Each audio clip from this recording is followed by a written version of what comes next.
Hello everyone, welcome back to my channel. This is Dr. Akanksha, and in today's video we'll be discussing more about how can I use O1 visa, or how can you guys use O1 visa for researchers, and how can that make you stand out without a Nobel Prize. So basically, how can you make yourself eligible to build your profile in such a way that you could potentially get the O1 visa.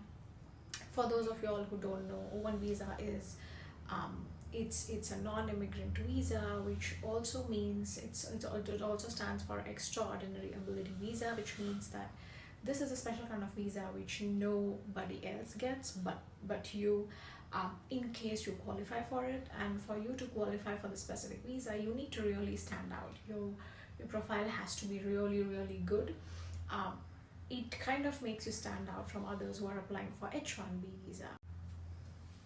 You don't really have to be a Nobel Prize winner, because that's extremely prestigious stage, and I absolutely highly regard the specific stage and also the individuals who get the Nobel Prize.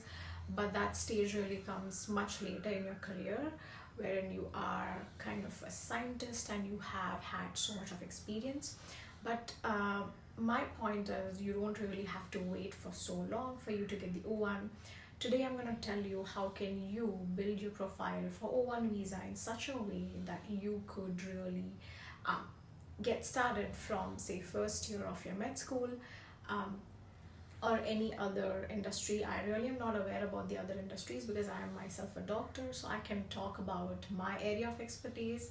But the criteria, as I had mentioned in my previous video, I will link the video somewhere here, so that if you haven't checked that video out, you can check it out and understand what are the criteria. So the first thing is copyrights. When I say copyright, it basically means that you need to have your own idea. Now, in terms of medical field, I can just give you an example wherein, say for example, if I'm dealing with a specific condition like stroke, if I have read different protocols, or if I want to try a different protocol, I can literally invent a new protocol for stroke, and I can get a copyright for that, which means that I'm not really just following blindly the protocols that currently exist, but because of my innovation, or because I have learned something new, because I wanted to implement something new, I have now tried a different approach, and because of which my treatment protocol for stroke is different from the treatment protocol of other people or other medical practitioners for stroke. So I can talk in terms of neurological physical therapy, wherein obviously if I have invented something, if I have something of my own, be it a treatment protocol, be it a design for a specific modality, be it a specific software probably that I have designed, I have the right to file a copyright for the same. So just to give you a little idea about my profile, I have currently 6 copyrights and I have 2 patents. We'll definitely talk more about what is a copyright and what is a patent and how is it different from each other, but that's a different video in itself. But you can definitely have copyrights. So as a medical student, you can start inventing something new. You can start looking up for different ideas and start working on them and get your own copyright. So that would be your first step. So the second point would be startup innovation, which typically means that, again, if you have a different idea, if you have an innovative mind, you can literally design and have your own startup, which means that, say for example, I have copyrighted a software now, but then I want to make it my own project. So I can probably start a company, or I can look for funding to kind of commercialize that copyright or the patent. So it's kind of interlinked. If you see, if I am developing something of my own, if it's my idea, if it's my work, I can first file for the copyright or patent, and then I can commercialize that idea.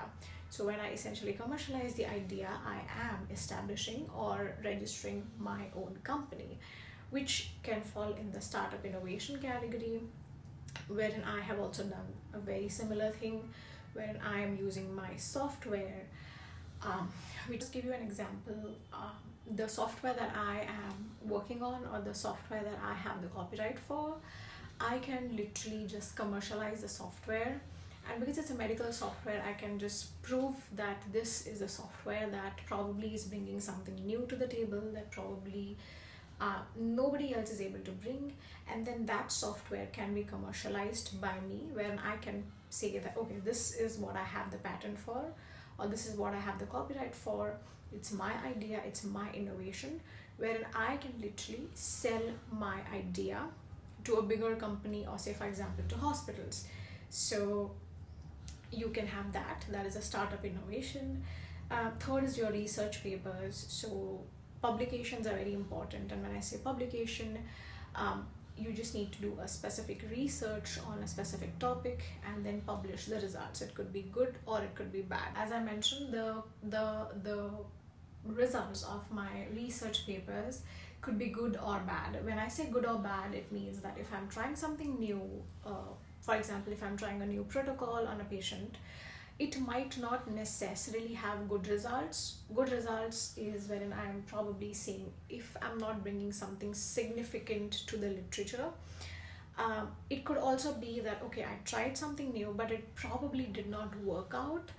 And it's still kind of a significant contribution to the literature, because then I know, or then the other practitioners or other clinicians know that, okay, if she has tried something and if it has not worked, then probably it's not a good idea to incorporate that as a part of our treatment protocol, which is equally significant, because then it's kind of saving your time and it's kind of telling you what not to do in a clinical practice, which is equally important. So in short, whether my results are positive or negative, I would still be contributing something meaningful to the literature world, and that is what the research publications are for. So the more and more research papers you publish, the better it is. And always remember that whenever you're publishing the research papers, just make sure that the journals that you publish these papers in absolutely need to be legit, because there are too many predatory journals. Again, publishing your papers in these journals is not going to contribute anything to your CV or to your profile, because it's not just about publishing, it's about publishing in good reputed journals. If you want, I can make a separate video talking about Scopus Index journals, PubMed, or PubMed Index journals, and how are these different from normal journals. The next addition would be teaching roles, wherein you are teaching something to the students or to other people, but the teaching has to be done in your area of expertise. And up next we have conference presentations. So it's very closely related to the copyrights, the patents, and the research things that I told you about. So when you work on a specific research and when you have published the results, it's very important for you to go and attend these different conferences, because A, you can network with people, B, you can publish your research findings, and that kind of contributes in a very different way, because then you're not just meeting new people, and you aren't just kind of building your network, but you are also kind of presenting your research in front of physicians or clinicians or researchers across. So that was it for this video. If you like this video and if you found this helpful, please make sure to give it a thumbs up, subscribe, and share this video to as many people as you can, because at the end of the day, even if you're not trying for O1 visa or any other kind of visa, it's always good to kind of have a really good profile, because you might be an entrepreneur, you might be an independent clinician, or you might be someone who is probably wanting to pursue PhD or other kind of different degrees. So no matter what you're trying, but having a strong profile will always help you. So if you find this video helpful, please let me know down in the comment section what would you want me to make a video on, and I would be happy to do that. So good luck, and if you have any questions, please feel free to contact me and drop them down in the comments.